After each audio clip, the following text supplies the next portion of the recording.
हरि ओम. नमस्कार. मी सौ प्रिया श्रीनिवास जोग. श्रीमद भगवद्गीतेवरील निरूपणं आपण पाहत आहोत मंडळी. निरूपणात आपण पाहत आहोत गीतेचा 8वा अध्याय अक्षर ब्रह्मयोग आणि यामध्ये आज पाहूयात 10वा श्लोक. श्लोक असा आहे: प्रयाणकाले मनसाचलेन भक्त्या युक्तो योगबलेन चैव भ्रुवोर्मध्ये प्राणमावेश सम्यक सतं परम पुरुषमुपैति दिव्यम.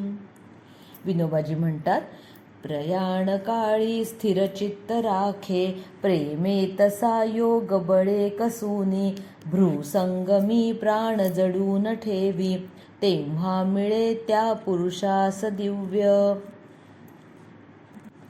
अर्थ असा आहे की तो म्हणजे इथे भगवंत सविस्तरपणे आपण बघितलं की परम दिव्य अशा पुरुषाबद्दल सांगतायत. तर भगवंत असं म्हणतायत की तो भक्तीने युक्त असा माणूस अंतकाळी योगाच्या सामर्थ्याने भुवयांच्या मध्यात प्राणाला योग्य प्रकारे स्थापन करून नंतर निश्चल मनाने स्मरण करीत त्या दिव्यरूप परमपुरुष परमात्म्यालाच प्राप्त करून घेतो.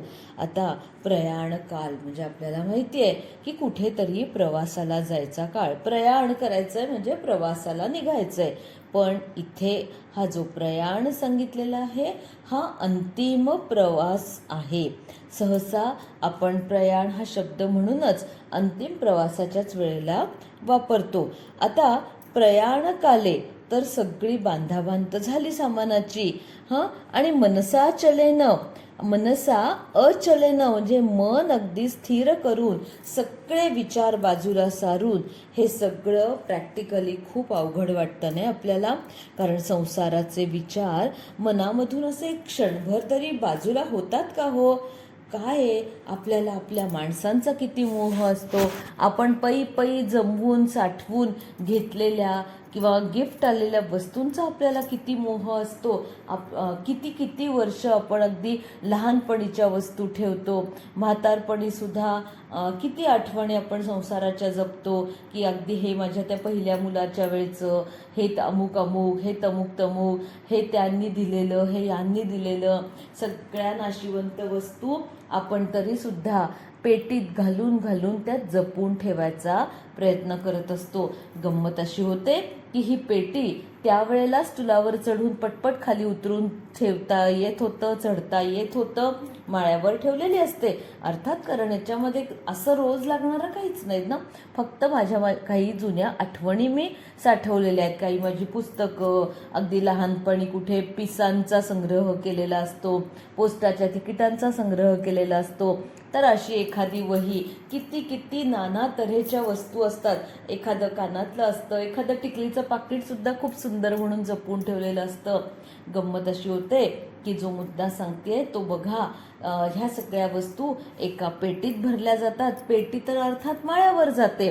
कारण रोजच्या आपल्या म्हणजे अगदी 2 BHK जरी असला तरी इतकं कट्टुकट सामान ह्या खोल्यातून मावतं की अशा एक्स्ट्रा सामानाला घरातले कोणी परवानगीच देत नाहीत. ठेवून दे ते माळ्यावर.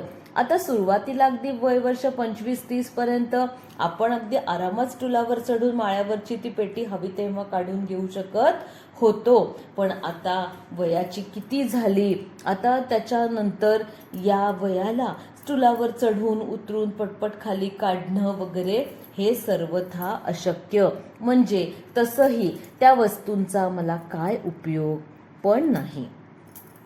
आपण हे सगळं सामान साठवून ठेवतो. आणि आता इथे म्हणजे मोहच मला आवरत नाही ना. आज मला बसल्या जागी कॉटवरून ती दिसतीये पेटी, पण त्या पेटीत काय आहे हे मी बघू शकत नाही. मला कुणाला तरी हाताशी धरून सांगावं लागणार ना की जरा ती पेटीवरची काढून द्याल का. तरी सुद्धा मी सांगणार, पण ती पेटी मी तशीच ठेवणार. माझ्या आठवणी आहेत त्या आणि मी आहे तोवर त्या अशाच राहतील. माझ्या पश्चात त्याचं काय वाटेल ते करा असे निर्वाणीचे शब्द सुद्धा बोलून आपण आपल्या घरातल्यांना दुखावलेलं असतं. हे कधी कळतंय का? यावर कधीतरी विचार करून बघा. पण नाही, आमचं घरातल्यांनी समजून घ्यावं ना की माझ्या लहानपणापासूनच्या आठवणी मी जपल्या आहेत त्याच्यात, तर त्यांना काय त्याचा प्रॉब्लेम आहे. पण ठीक आहे ना, तुमच्या समाधानासाठी ती पेटी माळ्यावर जातीये ना. हो, सगळं मान्य. म्हणजे अशा पद्धतीने जर आपण व्यवहारात वागायला लागलो तर तरुण पिढीमध्ये आणि आपल्यामध्ये अंतर पडत जातं, हे निश्चित. आणि ह्या अंतर पडण्यासाठी अडथळा कसला येतो तर मोहाचा येतो. हे लक्षात ठेवा. माणूस असो, वस्तू असो, आपल्याला त्याचा मोह हा कधीही चांगला नाही. आता ह्या प्रयाण कालाविषयी थोडंसं अजून सांगायचंय. कसं आहे ना की काही लोकांना ना आता आपल्या शेवटच्या घटका समीप आल्या आहेत याची ना कुठं तरी सतत जाणीव व्हायला लागते. तसे संकेत पृथ्वी मातेमार्फत, कारण ती सगळ्यात बेस्ट मॅग्नेट आहे म्हणतो ना आपण, तर तसे संकेत हळूहळू या व्यक्तीला मिळायला लागलेले असतात. त्यांच्या वागण्या बोलण्यात सवयीमध्ये सुद्धा फरक पडलेला असतो. आता कसं होतं की घरच्यांच्या कधी ह्या बाबी लक्षात येतात, कधी याच्याकडे डोळे झाक केली जाते की जाऊ दे, रोजचंच आहे, काय त्याच्यात आता सारखं विचार करायचा, असं म्हणून सोडून दिलं जातं. पण हा बदल मात्र होतोच. आणि गंमत अशी आहे की हा बदल होत असताना ना मन हळूहळू ना खिन्न व्हायला लागतं. जुन्या आठवणी आठवतात. त्यावेळेला मी असं वागलो, असं नको होतं व्हायला, ह्यांनी माझा केवढा पाणउतारा केला, मी कसा तो सहन केला, मी म्हणूनच करू जाणे, अशा अनेक नकारात्मक आठवणींमध्ये मन गुंतायला लागतं. आणि ते हळवं होतं. आणि अशा वेळेला हेही आठवतं की अरे त्या दिवशी दारावर दुपारच्या वेळेला तो माणूस आला होता, पण मी काहीतरी कारण सांगून त्याला परत पाठवला, त्याला काहीही दिलं नाही, कारण एकंदरीतच मला त्याच्या हालचाली संशयास्पद वाटत होत्या. आता वास्तविक याच्यात काही चुकलं नाहीये, पण ह्या म्हटलं ना शेवटच्या क्षणी याही प्रसंगाची आठवण होते. बाकीचे चेहरे धुसर झालेले असतात, पण त्या प्रसंगात मी मात्र स्वतः मला स्पष्ट दिसते आणि मग मी अजूनच खंतावते. हे सगळं प्रयाणकाली होणारी अवस्था आहे. पण असेही काही आहेत ना समाजात की जे म्हणजे मृत्यूला ते घाबरत नाहीतच, मृत्यूचं ते भय बाळगत नाहीत. सर्व विषयांमधून त्यांचं मन पूर्णपणे निवृत्त झाल्यामुळे ते जराही विक्षेपित होत नाही. म्हणजेच काय की मन पूर्णपणे निर्भय, निश्चल, चिंतारहित होणं हे मृत्यूच्या समयी म्हणजे प्रयाण कालाच्या वेळेला कुणाला साध्य होईल तर अर्थातच साधू सत्पुरुषांना साध्य होईल की ज्यांनी शास्त्राचा अभ्यास, गुरुमुखातून श्रवण, त्याच्यावर मनन, चिंतन हे सगळं करून आपली ठाम निष्ठा निर्माण केली आहे. केवळ शरीराचा मृत्यू होतो आणि जो आपल्यातला म्हणजे जो मी म्हणजे आपण एक ओळख या अर्थाने मी म्हणतो की नाही, तर त्या मीला जन्मही नाही, मृत्यूही नाही, तो अविनाशी आहे, तो काळाधीन आहे, हे सगळं ज्याला उमगतं तो असतो सत्पुरुष. आणि हे अर्थातच अनेक वर्ष सातत्याने साधना, मनन, चिंतन हे सर्व करून हे साध्य केलेलं आहे. आणि हाच ज्ञानयोग साधणं असं असतं. मन बुद्धी ज्ञानमार्गाने निश्चल करून परमेश्वराकडे वळवायची आहे. आणि अर्थात की ज्ञानमार्गाच्याच रूपाने का, हे तर भक्तीच्या माध्यमातून करता येतं. भक्ती म्हणजे फक्त काही सारखं जप जाप करणं म्हणजे नाही, तर अनेक म्हणजे नवविधा भक्ती तर आहेच, पण सेवा कार्याच्या माध्यमातून माणसाशी माणसासारखं वागून त्याच्याशी माणुसकीचं नातं जोडून सुद्धा भक्ती करता येते. कारण भक्ती ही स्वस्वरूपाच्या अनुसंधानाची वृत्ती असते, म्हणून ती श्रेष्ठ असते. आता इथे भ्रुवोर्मध्ये प्राणमावेश्य सम्यक, तर आता हे प्राण म्हणजे प्राणायाम करा वगैरे असं काही नाही. तर प्राण जे 5 प्रकारचे आहेत ना, की प्राण, अपान, व्यान, नंतर त्याच्यानंतर समान आणि उदान. तर त्याच्याचप्रमाणे इतर 5 उपप्राण, तर यांची सगळी कार्य वर्गीकरण करून दिलेली आहेत. तर या सगळ्या क्रियांमधून खूप मोठ्या प्रमाणावर शक्तीसुद्धा निर्माण होत असते आणि ही शक्ती म्हणजे परमेश्वरीय शक्ती असते. आता ध्यानाच्या अत्युच्च क्षणी भगवंतांशी पूर्णपणे तादात्म्य पावलेल्या अवस्थेत ह्या शक्तीचा वेळ तात्पुरता थांबतो, पण ही शक्ती असतेच. आणि ही शक्ती म्हणजे एनर्जी कॅनॉट बी क्रिएटेड. आपण ऊर्जा निर्माण करू शकत नाही. इट इज कन्व्हर्टेड आणि रिडायरेक्टेड. म्हणजे आपण ती फक्त एका फॉर्ममधून दुसऱ्या फॉर्ममध्ये कन्व्हर्ट करू शकतो, रूपांतरित करू शकतो. आणि जिथे त्या शक्तीचा स्रोत आपल्याला जावा असं वाटत असेल तिथे तो आपण देऊ शकतो. आता भ्रुवोर्मध्ये प्राणमावेश्य सम्यक सतम परम पुरुषमुपैती दिव्यम. आता 2 भुवयांच्या मध्ये प्राण गोळा करायचा आणि अगदी सहजगत्या या देहाचा त्याग करायचा.